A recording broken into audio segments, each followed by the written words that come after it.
निबोधत।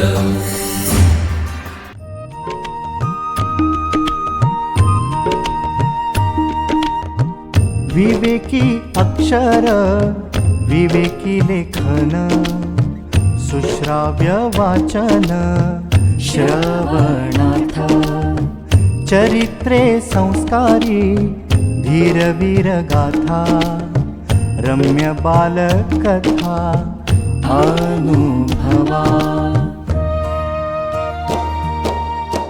अमृताचे शब्द थोर आणि सान, सगळ्यांचे कान आनंदावे, चालता बोलता ऐकावे पहावे, ज्ञानी होत जावे सहजची।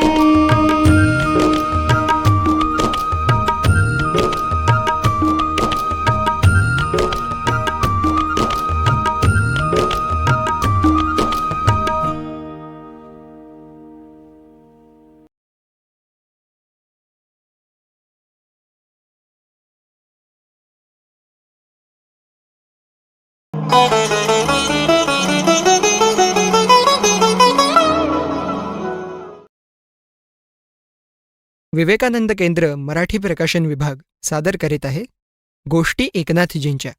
संकलक शशिकांत मांडके, अभिवाचन वैदेही गोडबोले, सुश्रुत जोशी। संघाचा कार्यकर्ता कसा असावा? गुरुजींनी कार्यकर्त्यांच्या गुणांचं वर्णन करताना मुलांना म्हटलं की मुलांनो, एकनाथजींना वाटायचं की कार्यकर्ता सद्गुणी सदाचरणी असावा, तो शिकलेला असावा। ते म्हणायचे कार्यकर्ता मांजरीसारखा असावा, म्हणजे असं की मांजरीला कुठेही फेका ती बरोबर 4 पायांवरच पडते। तसंच कार्यकर्त्याचं असावं। कशीही परिस्थिती असो किंवा कोणतंही काम सांगितलेलं असो, कार्यकर्त्याने ते उत्तम रीतीने पूर्ण केलंच पाहिजे। त्याचं शरीर मैदानी खेळ खेळून व्यायाम करून चांगलं धट्टकट्ट झालं पाहिजे, म्हणजेच तो आरोग्य संपन्न असला पाहिजे।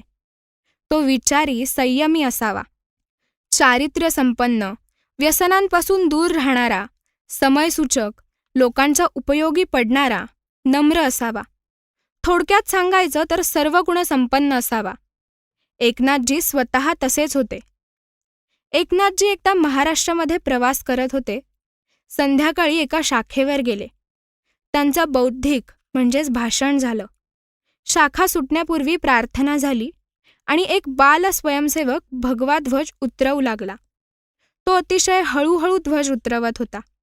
नंतर ध्वजाची घडी करतानाही अगदी हळू करत होता। शेवटी त्याचं काम झालं। शाखा सुटली आणि एकनाथजी त्या बाल स्वयंसेवकाला म्हणाले, कसा थिल्लर स्वयंसेवक आहे हा। त्या बिचारा बाल स्वयंसेवकाला कळेना की आपल्या हातून काय चुकलं। बरं, एवढ्या मोठ्या पदाधिकाऱ्यासमोर बोलायला तो घाबरत होता। खरं तर तो स्वयंसेवक काळजी घेत होता की ध्वजाचा जमिनीला स्पर्श होऊन त्याचा अपमान होऊ नये। नंतर दुसऱ्या गावाला गेल्यावर एकनाथजींच्या ध्यानी आपली चूक आली। आपण त्या मुलाचं मन विनाकारण दुखावलं याचं त्यांना वाईट वाटलं। त्या दुसऱ्या गावाहून त्यांनी त्या गावच्या एका स्वयंसेवकाला पत्र पाठवून म्हटलं की माझ्या वतीने त्या मुलाची क्षमा माग। आपल्यापेक्षा वयाने अगदी लहान असलेल्या मुलाची माफी मागताना एकनाथजी कचरले नाहीत। हा त्यांचा मोठाच गुण म्हटला पाहिजे। प्रचारक असताना एकनाथजी एखाद्या शाखेत गेले तर तिथे त्यांचं भाषण ठराविक वेळेत संपवित असत। ते म्हणायचे की आपल्याला जो मुद्दा मांडायचा आहे तो मांडून झाला की आपलं भाषण संपलंच पाहिजे। उगीच फापट पसारा काय कामाचा। शिवाय अशाने श्रोतेही कंटाळून जातात, त्यांनाही काही कामं वगैरे असतात, म्हणून त्यांचा वेळ घेणं हे बरं नसतं। एकनाथजी मध्य प्रदेशातील जबलपूरला प्रचारक म्हणून काम करत होते। तिथे एक गुंड मनुष्य दुकानदारांना दमबाजी करून त्यांच्याकडून पैसे उकळायचा। सर्व दुकानदार त्याच्यामुळे वैतागून गेले होते। पण त्या गुंडाचा बंदोबस्त कसा करणार? सर्वजण त्याला घाबरत होते। एकनाथजींना हे जेव्हा कळलं आणि त्या गुंडाशी गाठ पडली तेव्हा त्यांनी त्याला उभा आडवा धुवून काढला। तो पुन्हा कुणा दुकानदाराकडे पैसे मागण्याचं धाडस करूच शकला नाही। अशा प्रकारे एकनाथजींनी प्रचारकाचं आणखीन एक रूप समोर आणलं। अशीच एक साधी पण महत्त्वाची गोष्ट. एकनाथजींच्या एका मित्रानं त्यांना रेशमी अंगरखा दिलेला होता. तो घालून एकनाथजी सगळीकडे हिंडायचे. एकदा एक गृहस्थ एकनाथजींशी बोलता बोलता म्हणाले, तुम्ही मोठे श्रीमंत दिसता आणि ज्या संघटनेत तुम्ही काम करता ती संघटनाही चांगली श्रीमंत दिसते. एकनाथजी म्हणाले, कशावरून? तो गृहस्थ म्हणाला की तुम्ही नेहमी रेशमी अंगरखा घालता ना, त्यावरून. पण परिस्थिती नेमकी उलटी होती. एकनाथजींनी त्याला सगळी परिस्थिती नीट समजावून सांगितली. संघ अतिशय गरिबीतही काय काम करतो हे त्यांनी त्या गृहस्थाला सविस्तरपणे सांगितलं. पण ह्या लहानशा घटनेवरून एकनाथजींच्या मनात विचार आला की कार्यकर्त्याचे कपडे, त्याची वागणूक यावरून लोक त्या कार्यकर्त्याबद्दल आणि त्याच्या संस्थेबद्दल मत बनवत असत. मग त्या दिवसापासून एकनाथजींनी रेशमी अंगरखा घालायचं सोडून दिलं आणि साधा सुती अंगरखा घालायला सुरुवात केली.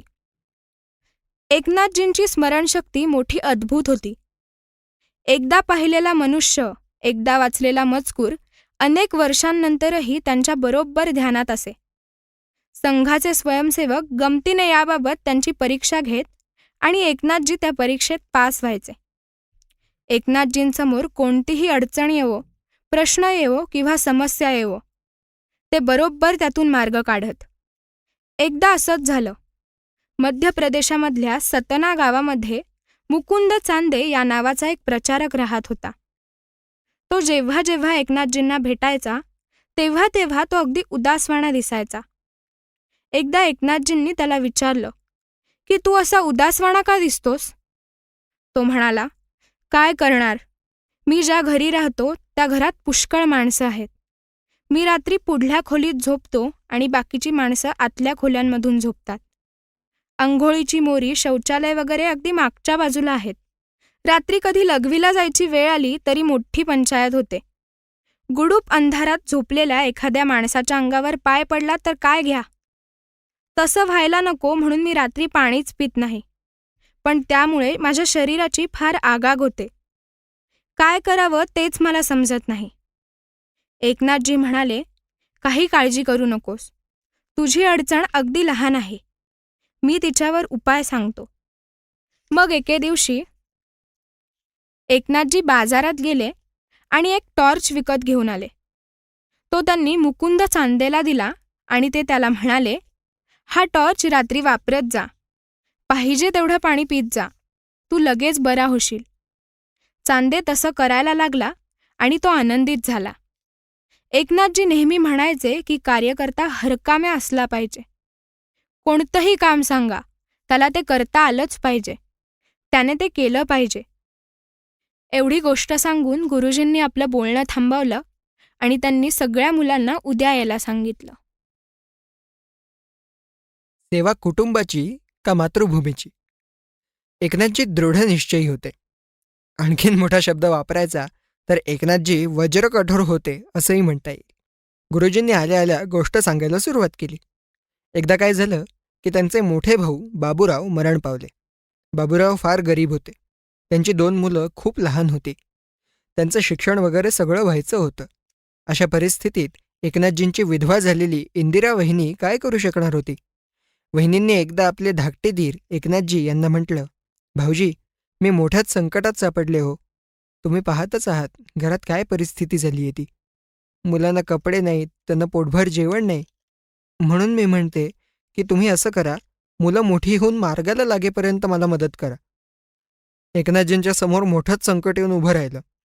एका बाजूला त्यांच्या प्रत्येक अडचणीत त्यांच्या पाठीशी खंबीरपणे उभी राहणारी इंदिरा वहिनी इतकी दुःखात मदत मागत आहे आणि दुसऱ्या बाजूला संघाच्या द्वारे एकनाथजींनी आपलं सगळं जीवन मातृभूमीला वाहिलेलं. काय करावं त्यांना समजेना. एकनाथजी अगदी लहान असतानाची ती गोष्ट आहे. घरात चर्चा चालली होती की या लहानग्या नाथला कोणीतरी दुसऱ्याच्या घरी दत्तक म्हणून द्यावं. त्यावेळी त्या वहिनी म्हणाल्या होत्या की इतका गुणी मुलगा दुसऱ्या अनोळखी घरात का जाऊ द्यायचा. एकनाथजी त्यावेळी 2-3 वर्षांचेच असतील. या मोठ्या वहिनीचे ते खूप लाडके होते. एकनाथजींच्या आईलाही वाटत होतं की नाथाला दुसऱ्याच्या घरात दत्तक घेऊन जाऊ नये. या त्या कारणाने त्याची ही गोष्ट सारख्या त्या टाळत होत्या. पण एकनाथजींचे वडील मात्र सारखी घाई करत होते, कारण कोणातरी ज्योतिषाने एकनाथजींची जन्मपत्रिका पाहून म्हटलं होतं की मुलगा गुणी खरा, पण त्याच्यामुळे पुढे त्याच्या आईवडिलांवर संकट येईल. शेवटी या अडचणीतून आईनेच मार्ग काढला. त्यावेळी एकनाथजींच्या सर्वात मोठ्या भावाचं म्हणजे बाबूरावांचं, ज्यांचं नुकतंच निधन झालं होतं आत्ता, ते तेव्हा नागपूरला जाऊन राहणार होते. त्यांच्या पत्नीचं नाव इंदिरा होतं. एकनाथजी इंदिरा वहिनींचे फार लाडके, म्हणून एकनाथजींच्या आईने आपल्या सुनेला इंदिरेला म्हटलं, तू नाथाला आपल्याबरोबर घेऊन जा. इंदिरा वहिनीही लगेच त्या गोष्टीला तयार झाल्या आणि एकनाथजी रानडेच राहिले. एकनाथजींचं शाखेत जाणं मोठे भाऊ बाबूराव यांना आवडत नसे. त्याही वेळी इंदिरा वहिनींनीच एकनाथला पाठिंबा दिला. बाबूराव एकनाथला इंजिनियर बनवू इच्छित होते आणि एकनाथजींना काही इंजिनियर व्हायचं नव्हतं. त्या ओढ्यात आणीत इंदिरा वहिनींनीच एकनाथजींची बाजू घेतली आणि एकनाथजींच्या इच्छेनुसार त्यांना कला शाखेत प्रवेश घेऊ दिला. मग एकनाथजींनी कॉलेजात तत्त्वज्ञान हा विषय घेतला. अशा प्रकारे प्रत्येक कठीण प्रसंगात त्यांनी एकनाथजींना पाठिंबा दिला होता. त्या इंदिरा वहिनी आज एकनाथजींकडून मदत मागत होत्या. एकनाथजी खूप गंभीर झाले. त्यांनी आपल्या मनाशी नीट विचार केला आणि वहिनींसमोर जाऊन उभे राहिले. त्यांना काय बोलावं आणि कसं बोलावं हेच समजेना. शेवटी सगळा धीर एकवटून ते वहिनींना म्हणाले, वहिनी, मला कळतंय की तुम्ही खूप मोठ्या संकटात आहात. अशावेळी धीर म्हणून मी तुम्हाला मदत करायला पाहिजे. पण वहिनी, तुम्हाला माहिती आहेच की मी आपल्या मातृभूमीला पारतंत्र्यातून सोडवण्यासाठी सगळं आयुष्य अर्पण केलं आहे. इंग्रज सरकार नवे नवे कायदे करून आपल्या देशाचं शोषण करतंय. देशातल्या लाखो करोडो लोकांना दिवसातून एकदा सुद्धा पुरेसे जेवण नाही मिळत. अज्ञान, अंधश्रद्धा, जातीजातींमधली फाटाफूट या सगळ्या प्रश्नांनी देश अगदी ग्रस्त झाला आहे. मला असं वाटतं की मीही दुःख नष्ट करण्यासाठी पूर्ण ताकदीनिशी लढावं, कारण देश म्हणजे सुद्धा एक मोठं कुटुंबच आहे ना. तरीसुद्धा वहिनी, तुमची जर इच्छा असेलच तर मी हे माझं काम सोडतो आणि तुम्हाला मदत करायला येतो. एकनाथजींचं हे बोलणं ऐकून त्या खंबीर मनाच्या वहिनी म्हणाल्या, नाथ, तू अजिबात काळजी करू नकोस. तू तुझं देशाबद्दलचं काम करायला अवश्य जा. मी बघीन घर कसं चालवायचं ते. एकनाथजींनी वहिनींना नमस्कार केला आणि ते निघून गेले. इंदिरा वहिनी एक अगदी साधीसुधी स्त्री, पण आपल्या आचारविचारांमुळे, कष्टांमुळे, त्यागामुळे केवढ्या उच्च पदावर गेली. अशा अगणित स्त्रिया आपल्या देशात आहेत. त्यांच्याच पुण्याईवर आपला देश चालला आहे. पुढे जेव्हा जेव्हा एकनाथजी आपल्या वहिनींबद्दल बोलायचे तेव्हा तेव्हा कृतज्ञतेने त्यांचे डोळे भरून यायचे. एवढं बोलून गुरुजींनी आपलं बोलणं थांबवलं आणि मुलं घरोघर निघून गेली.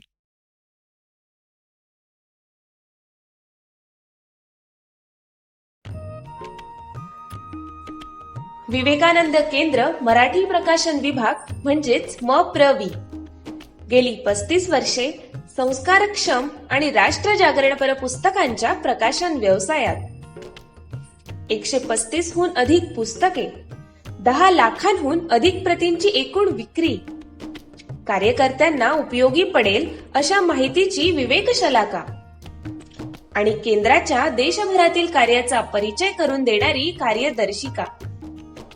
संपर्क अश्विनी हाईट्स, पहिला मजला, ग्राहक पेठेजवळ, टिळक रोड, पुणे 30. संपर्क क्रमांक 9881061686.